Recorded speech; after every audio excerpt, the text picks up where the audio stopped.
Mening güzel hayatım 2026 yılı 5. ayının 30. günü Attiganda turib saat 6 etrafida yosh qiz yigitlarning faoliyati bo'ladigan o'rinni egallash uchun uyning yanidagi bog'chaga bordim. Men baldır bordim deb o'ylasam, men egallaydigan joyda bir odam yiroqdan ko'rib qoldim, o'ltiribdi. Shuning bilan ansirab qoldim. Mendan baldır kelib o'rin egallab qo'ygan o'xshaydi deb. Baragandan keyin azroq paran qilishgandan keyin u odamning chiniq qilib kelganligini his qildim. Yana bir joyda bir ayolning ishni yetlab şəhərdə turğanlığını gördüm. O mu piknik qıldığı o'rin idi. Shuning bilan o ayolni so'rasam, o ayol 30 yoshlardagi ayol ekan, bu odamning qizi ekan. Shuning bilan uf dedim. Chunki men atgan chiqib o'rin egallashni maqsadim. Boshqalarni egallab bo'lsa qanday qilaman degandek bo'lgan edim. Shuning bilan o'rin egallab, xo'shallik holda musikamni qo'yib Nəskerəklərini açmış tizgan buldum, ballarını saqlığaş. Şunun bilan neçə saat ötkəndən keyin oğul yigitlər kelishga başladı. Yardımçılarım. Şunda xoş buldum. Ular bilan azroq muңdashdim. Kenedin uyga qarab mangdim. Bu jarayonlarda xiyolimda qanchalik bola kelar, qandoq bo'la degan xayollarda yurdim. Çünkü bu sırtda piknik qilish birinchi qatim edi. Kanadadagi Uyg'ur qiz yigitlarni jam qilish oson emas edi. Çünkü hammasi aldirash. Bo'libmi pek ko'p Uyg'ur qiz yigitlar bor. Ammo ular hammasi aldirash, bir-biri bilan ko'rishga vaqt yo'q. Shunlashqa 5-6 yilning oldida xotildi biri. Qilgandim, shundoq yaxshi bo'lgan. Shuning ta'siridan ko'pligi ota-onalar yana qilsaq bo'ladi degandek takliflanmadi. Shuning bilan yoz kirgachga piknik qilishni o'rlashtirdim. Degandek bolalar kelishga boshladi. Shunchalik isil bo'ldi. Isil bo'lgandimi, alomat isil bo'ldi. Bolalarniki pek oldi uchiqqan. Alloh taolo bularning yo'lini ochiq qilsin. Shuning bilan başlanış aldıda çoğladımmı yenimde turduğanğa 3-4 ölen geldi. Azroq muңdashdik, ciddilik sal boshidi. Bizning riyosatchi bolalar 4 ölen shunchalik isil bir-biridan talanti bor qiz yigitlar edi. Bular hamon o'rinlashtirib shundoq tartiblik oldi mangdi. Bularning o'yin o'ynashlari qarab masligim kelib ketdi. Bu yerdagi bolalar bilan Turkiyadan kelgan bolalar, vatandan kelgan bolalar, hammasining xarakteri o'zgacha. Shunga bularning o'zaro fikr qilishimi sal tasq to'xtaydi. Shundoq bo'lsa-mu bizning riyosatchilar shunchalik aktivlik bilan bularni birlikka keltirib, numur o'rinlab, tepishmoqlarni tepib, dastlabdilam bularning qiziq o'yinlari boshlandi. Bularningki eng qiziq o'yini qanday ekan deganda, dastlabda tunishish o'yini bor ekan.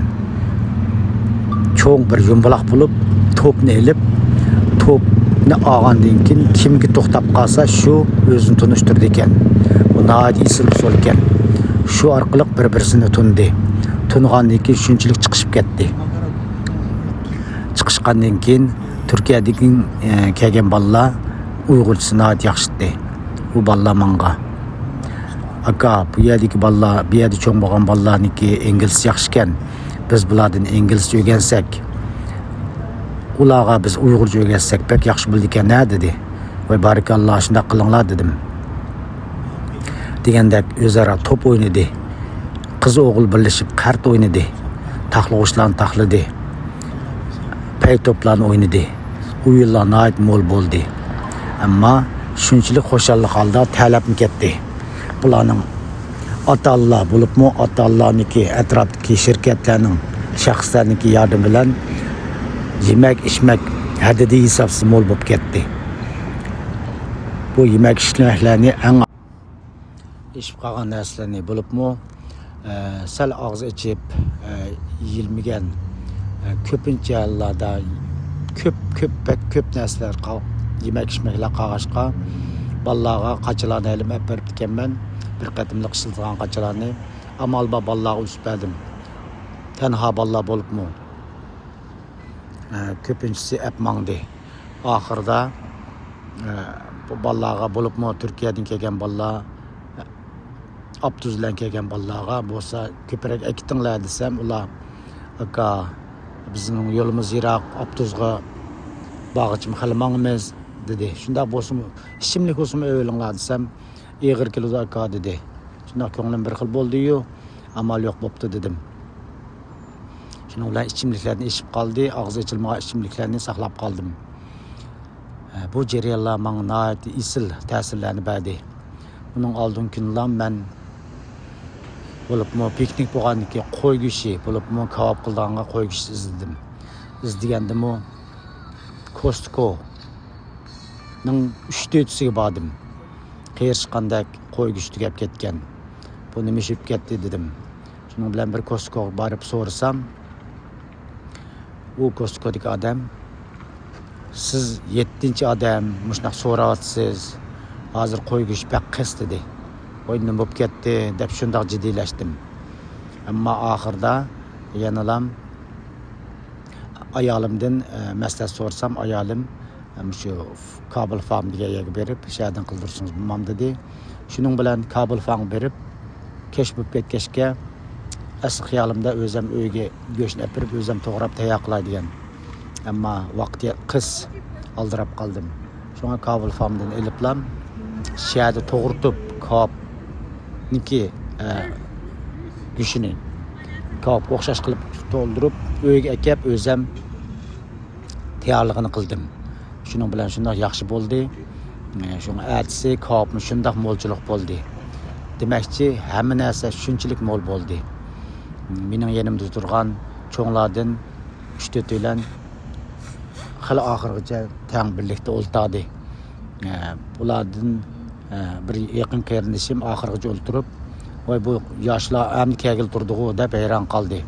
Demisimi biz soat 11dan boshlagandik, ammo u kuni havo issiq, uning yo'l yiroq, do'stlarim ko'p, qiz yigitlarning. Shunga eng oxiri soat 3gacha, 4largacha hatto kelganlar bo'ldi. Voy kechib qoldik aka dedi. Voy ishqisi yo'q kelganlar bo'pti, ben xo'sh bo'ldim dedim. Shuning bilan shunchalik xo'shalolda bir-birining telefonlarini yozishdi. Bular nihoyat sadda, nihoyat oq ko'ngilga chiqib turadi. Usullarni o'yindi, samolarga desidi. Ammo usulga kelgan chaqda o'g'illar bo'libmi usulni toza qamlashtira olmaydi ekan. Ammo shunchalik qiziq edi ekan. Men ancha-muncha o'rgatgan bo'ldim, ammo shunchalik xo'sh bo'ldi bularmi. Shunga ko'zlari qiymagan holda yana bo'lsa ekan degan holda ketib qoldi. Hatto bizning markaz O'tava tarafdan keldi. Ular baldirmangdi, ammo baldirimi ko'zlari qiymagan holda ketib qoldi. Demakchi bu qatimki faoliyat nihoyat isil, dag'dug'liq, ahamiyatli bo'ldi. Nihoyat xotirligidek. Hamda bundan keyin Xudoyim bo'lsa har oyda qilishga planlab, mana 7-oyning biri bu Kanada kuni deb bekitilgan. Shu 7-oyning biriga bekitib hozir shuning tayyorligini qilyapmiz. Shunga bu qatimki 5-oyning 30'dagi dala salisidan, piknikdan olgan tajribalar, masalan, qandaq yer yaxshi bo'ldi, qandaq yer nachar bo'ldi degan qatorda biz riyosatchilar bilan birlikda muzokara elib bordik. Shunchalik isil fikrlar berdi riyosatchi bolalar. Qandaq qilsak bo'ladi degandi. Bundan keyin qandaq qilsak bo'ladi, vaqtim qandaq bo'ldi degan qatorda yakun chiqardik. Mening deganim birinchilab shu. Sal deymiz, tomoqlar bak ko'p ketgachga isrofchilik bo'lib ketdi. Amal bo'lmuş isrofchilikning bir amalini qildi deyishdik. Bo'ldi deb har xil amallarni qilgan bo'ldik. Amaliyotda menmo shu kuni Şu gündeki özümnün 5'ini ötkeni bu qatim bolsa çoqum ayollardan, çoğlardan 2-3 aylıkni chaqirishimiz kerak ekan deganni o'yladim. Nima uchun degan chaqda bu balla akaga narsadan shu bir tashlab qo'yiblam o'yinga o'ynaydi ekan. Shunga men bularni ish qilishga ko'zim qiymadi. Albatta yordamlashgan qiz o'g'illar bor. Men ularni o'ynayvasin dedim. Shunga biz cho'nglar qilganda cho'ng yeyib o'ltamidik. Bafi qatarida, ya'ni birli jo'ziq tizib, shu jo'zidan elib yeyishdik. Ammo balla aka qo'ygan narsadan olsam alomat mo'lchilik. Men bu tavuzni ishkina olgandim. Amaliyotda oxirida 7-8-10 yaqin tavuz qo'g'illar. Yemak-ishmakning gapini qilmasam bo'ladi. Nəhayət mo'lchilik. Shunga hamda bu qatim cho'qim 2-3 oylikni chaqirib, shu tizdiganga, oxirida yig'ishtirganga bo'lib ayollarning quli aplikiladi, erlarni alvat qiladi. Shunga shu cho'ng bir tajriba savoq bo'ldi desam bo'ladi. Shung bu qatim ballar bilan deyishdik, riyosatchi ballam dedi, cho'nglarning masat guruhlarimiz bor, ularni deyishgan bo'ldi. Shunday yaxshi maslahatlar qilish jarayonida atrofdagilarning yordamida shunchalik g'albilik isil bo'ldi. Puldamsa rahmat, bu qatimqi 7-oyning 1-kunini ayrim yana chiqarman.